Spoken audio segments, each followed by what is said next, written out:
हरि ओम श्री गणेशाय नमः। ओम नमः शिवाय।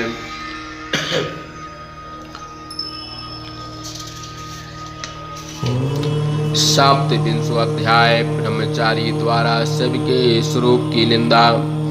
पार्वती बोले, हे ब्राह्मण ब्रह्मचारी, मेरा सारा वृतांत सुनो। इस मेरी सखी ने जो कुछ भी कहा है वह सत्य है, झूठा नहीं है। मैंने मन वचन एवं कर्म से शंकरी को ही प्रतिपति भाव से वर्ण किया है। यह बात मैं सत्य कहती हूँ, इसमें किंचन मात्र भी असत्य नहीं है। मैं यह भी जानती हूँ कि शिव जी अत्यंत दुर्लभ हैं। वे मुझे किस प्रकार प्राप्त होंगे, पर क्या करूं, मन नहीं मानता, इसलिए शिव को प्राप्त करने की उत्कंठा से यह तप कर रही हूँ। ब्रह्मा जी बोले, इस प्रकार उस ब्रह्मचारी से कहकर गिरजा चुप हो गई। तब वह ब्रह्मचारी ब्राह्मण पार्वती की बात सुनकर बोला। ब्राह्मण ने कहा, अभी तक मुझे यह बड़ी इच्छा थी कि यह देवी किस वस्तु को प्राप्त करने के लिए इतना कठिन तप करती है। हे देवी, तुम्हारे मुख कमल से सारी बातें जानकर अब मैं यहाँ से जाना चाहता हूँ। तुम्हारी जैसी इच्छा हो वैसा करो। यदि तुम मुझसे इन बातों को न कहती हो तो मित्रता व्यर्थ हो जाती।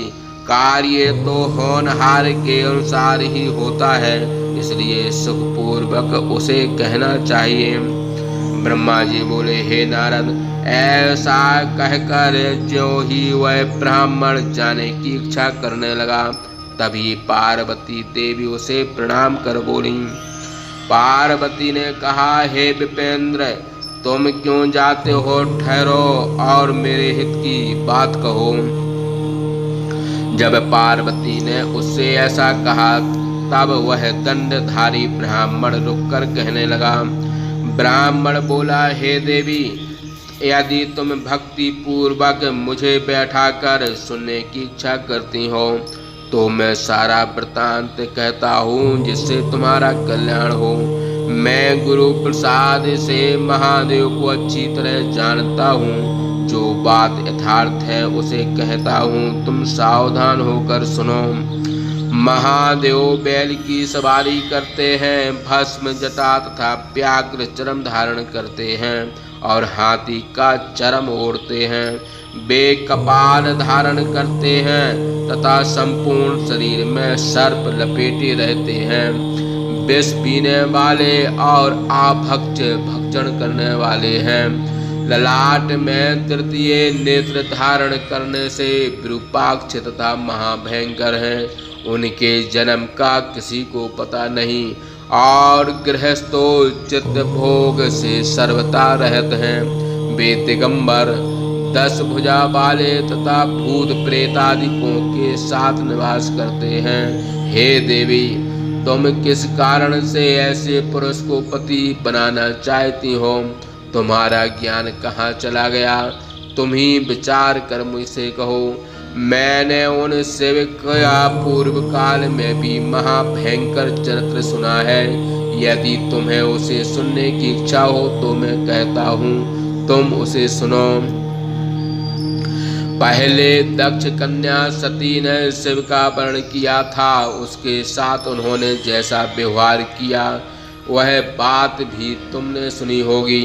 दक्ष ने स्वयं अपनी कन्या को इसलिए नहीं बुलाया कि वह कपाली की स्त्री है और यज्ञ में शिव जी को भाग भी नहीं दिया। इस अपमान से अत्यंत क्रुद्ध हुई सती ने अपना प्राण त्याग कर दिया। इस प्रकार खिन्न होकर उसने शंकर को छोड़ दिया।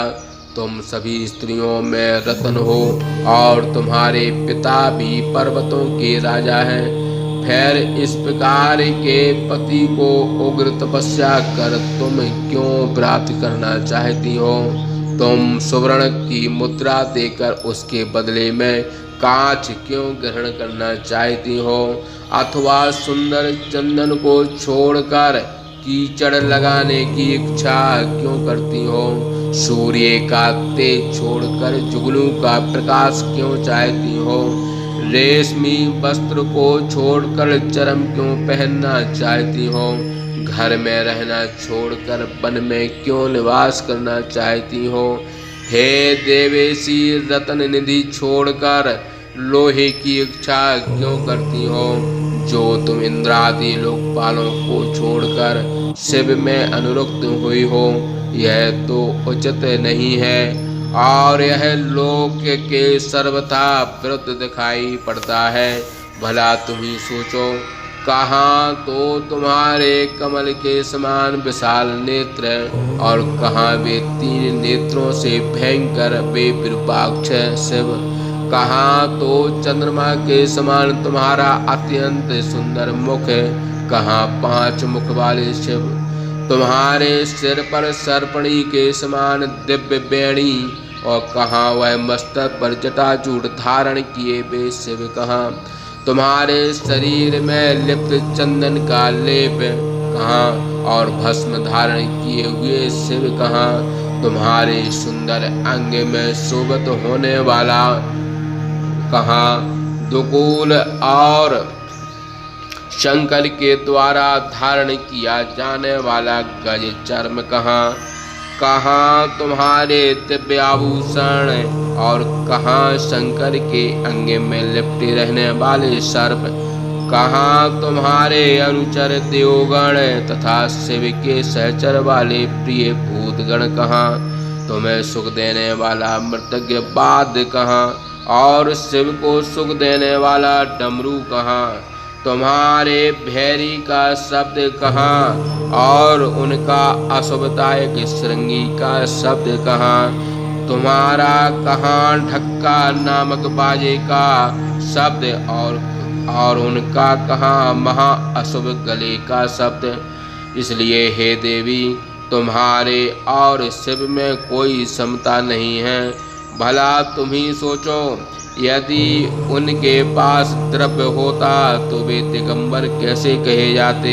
उनका वाहन भी बैल है, इसके अतिरिक्त उनके पास और कोई सामग्री ही नहीं है। स्त्रियों को सुख देने वाले जो गुण वर में होना चाहिए, उन सभी गुणों की बात तो दूर छोड़ दो। शिव में वैसे एक भी गुण नहीं है। तुम्हारा अत्यंत प्यारा काम को भी उन्होंने भस्म कर दिया और इतना बड़ा अनादर किया कि वे तुम्हें छोड़कर अन्यत्र चले गए। जिस प्रकार उनके जन्म कर्म का पता नहीं, उसी प्रकार उनके ज्ञान का भी पता नहीं। केवल उनके गले में विष तथा सहायक रूप में पिशाची दिखाई पड़ते हैं। वे तो अकेले रहते हैं और विशेष रूप से विरक्त हैं। अतः मेरी इच्छा है कि तुम उस शंकर से अपना मन हटा लो। कहाँ तुम्हारे हृदय में रत्नों का हार और कहाँ उनकी मुंडमाला। तुम्हारे शरीर का अंगराग कहाँ और उनके शरीर का चिताभस्म कहाँ। इस प्रकार हे देवी, तुम्हारे और शंकर का कोई मेल नहीं, क्योंकि रूपादि सभी विरुद्ध हैं। यह बात तो मुझे अच्छी नहीं लगती। आगे तुम्हारी जैसी इच्छा हो वैसा करो। जो संसार में सबसे खराब है, ऐसी वस्तु की इच्छा तुम क्यों करती हो। इसलिए शंकर से अपना मन हटा लो, अन्यथा मन में जो आवे वैसा करो। ब्रह्मा जी बोले। उस ब्राह्मण के वचन सुनकर पार्वती को महान क्रोध उत्पन्न हो गया। अनंतर वे स्वादिक ब्राह्मण से कहने लगी। इस प्रकार सप्तती भाषा टीका सहर्ष महापुराण के अंतर्गत रुद्र संहिता के तृतीय पार्वती खंड में ब्रह्मचारी प्रतारण वाक्य वर्ण नामक 27वां अध्याय समाप्त। बोलिए शंकर भगवान की जय।